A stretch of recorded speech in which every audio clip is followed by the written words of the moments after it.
Greetings smartwatch fans! Finally, na-receive na natin ang pinaka-latest na fitness tracker from Huawei, the Huawei Band 10. And sa video na ito, titingnan natin yung design, kasama na rin yung specifications at yung features na loaded sa bagong smart band ng Huawei. So, sa mga nagbabalak bumili ng Huawei Band 10, panoorin nyo muna yung video nito. Alamin nyo kung ano nga ba yung loaded na features sa fitness tracker for 2025 ng Huawei, ang Huawei Band 10. So, kung hindi pa kayo nakasubscribe sa ating YouTube channel, support our channel by subscribing sa nag-iisang Smartwatch Pinoy TV. Okay, so start na tayo. Tingnan natin ang Huawei Band 10. So, ito yung packaging ng Huawei Band 10. The same din sa previous fitness tracker nila na Band 9. Sa likod nito, makikita natin yung features kagad na loaded sa Band 10. So, ultra slim, 8.99mm body, may enhanced sleep tracking, emotional well-being assistant. Ito yata yung pinakabago na features add-on sa ating Huawei Band 10. Okay. Elastomer strap, 5 ATM water resistance. Kung hindi ako nagkakamali, meron ding sports swimming sa Band 10. Auto adjustable brightness. Ito, comprehensive list ng sports function, 100 workout modes meron.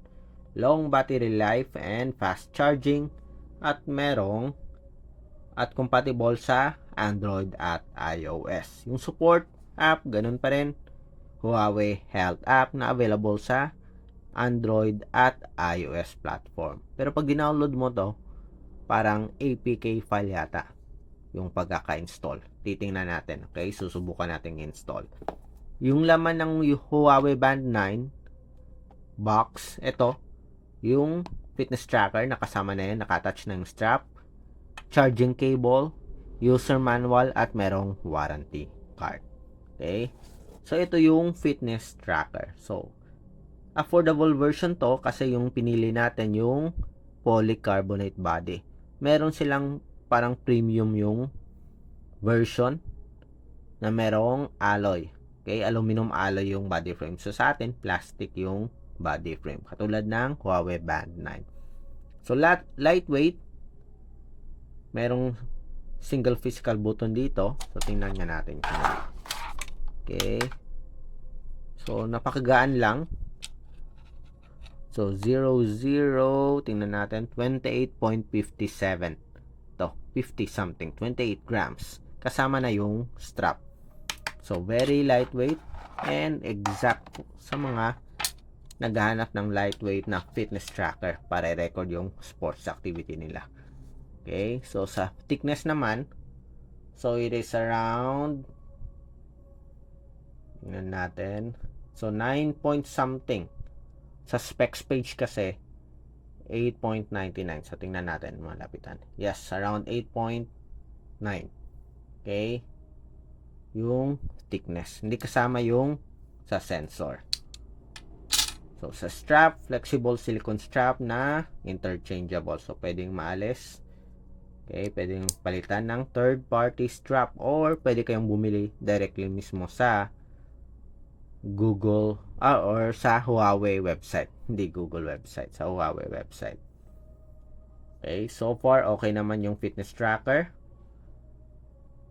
AMOLED screen display, 1.47 inch screen display, and merong 282 pixel per inch. Okay rin naman yung resolution. Bluetooth 5.0 BLE and loaded ng iba't ibang sensors including sa sports, motion sensor, at sa health. So, tingnan natin yung features na loaded sa smartwatch or sa fitness tracker nito. The Huawei Band 10. Press nyo lang yung power button and ito yung mga features na included sa fitness tracker. Merong workout, 100 plus workout modes. Merong workout record, workout status, Okay, activity records, meron din, sleep monitoring. Ito yung sinasabi natin kanina, emotional well-being. Okay, so meron ding heart rate monitoring, pulse wave, arrhythmia analysis, blood oxygen monitoring, ito yung SpO2 monitoring, breathing exercises, at meron ding push notifications. So, hindi nga lang natin nasubukan kung merong quick reply sa Bluetooth call at push notification. Pero titingnan natin kung merong support. Usually kasi sa Android meron, pero pagdating sa iOS platform wala. Tingnan natin. Okay, merong weather notification, calendar, alarm, timer, meron din, stopwatch, flashlight, find phone, at sa settings. So, ito, watch face section, custom cards, may vibration alert, ito, display, and brightness. So, may option, meron ding automatic brightness. Okay. Tap to wake, sleep, and screen on. Merong always on display support din. Do not disturb mode, sleep mode, pin, notification, workout, settings, HR data broadcast, updates, at about. Okay. Again, ito yung mga features na loaded natin sa ating Huawei Band 10. So, tingnan nyo mabuti. Okay. Nandito ba yung hinahanap yung function? Check nyo isa-isa. Amen. So, ito yung mga loaded na features sa ating Huawei Band 10. So, sa sports function, ito naman yung loaded na feature.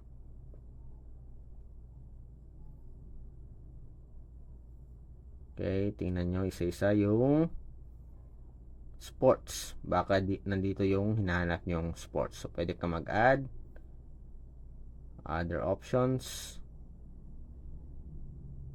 And pwede nyo ring i-change yung order based on sa sports na most use nyo na sports function. Okay, yung palagi nyong ginagamit.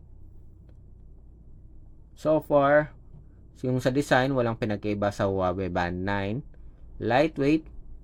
The same din yung screen display, yung laki, and resolution. Yung pinagkaiba nga lang nito, merong itong emotional, well-being, support. And of course, mas precise daw yung sensor. Mas mabilis yung sa health. Okay? So, sa susunod na mga video, explore pa natin yung Huawei Band 10. Titingnan naman natin mabuti yung mga loaded na features sa fitness tracker na ito. Okay? Again, like ninyo yung YouTube channel natin, support, and share natin yung video. For the description, check nyo lang sa baba. Ganito ang nag-iisang Smartwatch Pinoy TV. Bye!